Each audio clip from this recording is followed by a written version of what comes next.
Primeira leitura. Leitura da primeira carta aos Tessalonicenses.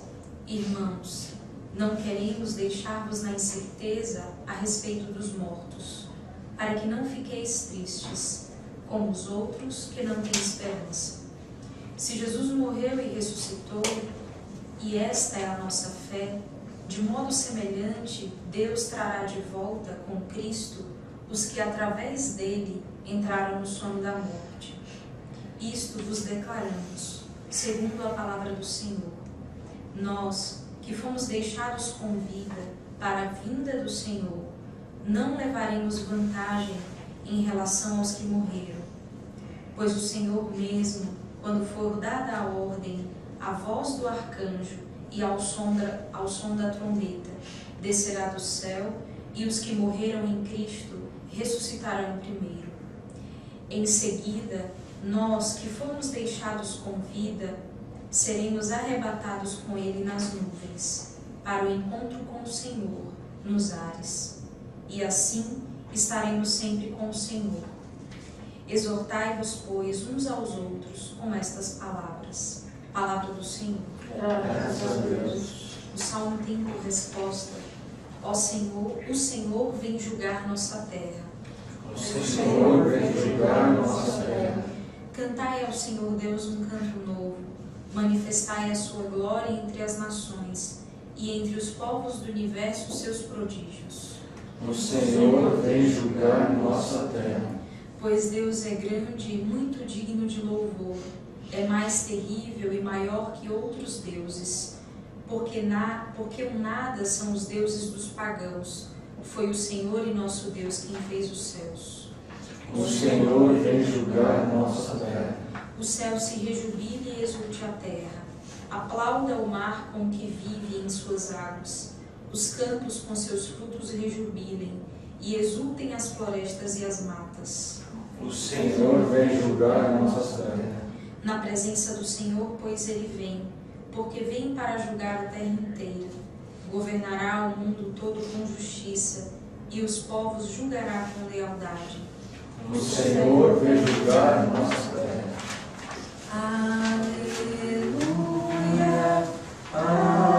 aleluia, a minha alma aderei. Aleluia, aleluia, Cristo é meu rei. Esse foi o evangelho inteiro.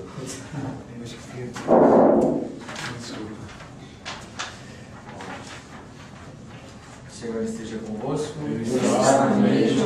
Proclamação do Evangelho do nosso Senhor Jesus Cristo segundo São Lucas. Glória a vós, Senhor. Naquele tempo veio Jesus à cidade de Nazaré, onde se tinha criado. Conforme seu costume, entrou na sinagoga no sábado e levantou-se para fazer a leitura. Deram-lhe o livro do profeta Isaías.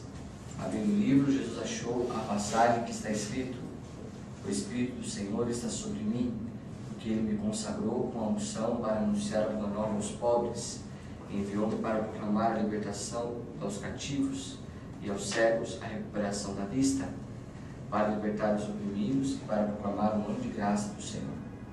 Depois fechou o livro, entregou ao ajudante e sentou-se. Todos que estavam na sinagoga tinham os olhos fixos nele. Então começou a dizer-lhe: hoje se cumpriu esta passagem da Escritura que acabaste de ouvir. Todos davam testemunho a seu respeito, admirados com as palavras cheias de encanto que saíam de sua boca. E diziam: não é este o filho de José? Jesus, porém, disse: sem dúvida, vós me repetireis o provérbio: médico, cura-te a ti mesmo. Faze também aqui em sua terra tudo o que ouvimos dizer que fizeste em Cafarnaum. E acrescentou: em verdade, eu vos digo que nenhum profeta é bem recebido em sua pátria.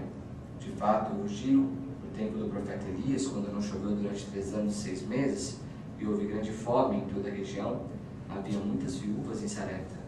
No entanto, a nenhuma delas foi enviado Elias, senão a uma viúva que vivia em Sarepta, na Sidônia. No tempo do profeta Eliseu, havia muitos leprosos em Israel. Contudo, nenhum deles foi curado, mas sim Naamã o sírio. Quando ouviram essas palavras de Jesus, todos na sinagoga ficaram furiosos. Levantaram-se e o expulsaram da cidade.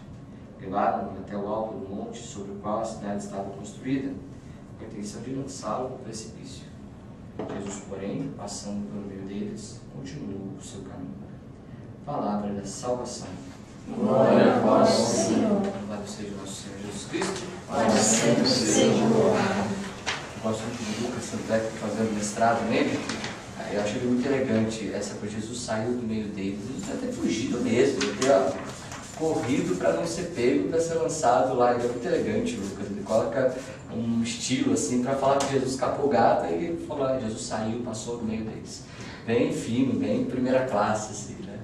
É que Lucas ele tem um olhar muito realmente admirável sobre Jesus. Ele pinta Jesus no Evangelho, né, como aquele amigo dos pobres, amigo dos pecadores. É desse Evangelho que tem a parábola, a famosa parábola do filho pródigo, né? Então, a parábola também da moeda que se perde, que se encontra, quando se encontra aquela moeda, faz festa, né? Jesus realmente, no Evangelho de Lucas, é um Deus muito amigo, é um Deus muito próximo, né? É um Deus que realmente está dentro da realidade, principalmente dos pobres, como está falando ali na profecia de Isaías, dos cegos. E a cegueira aqui tem muito a ver com a falta de fé mesmo, né?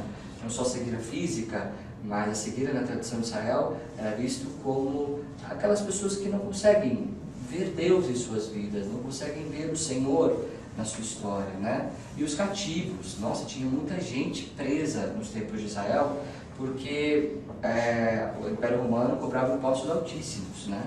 Às vezes de 20% a 25% de toda a produção agrícola ia tudo para o Império Romano.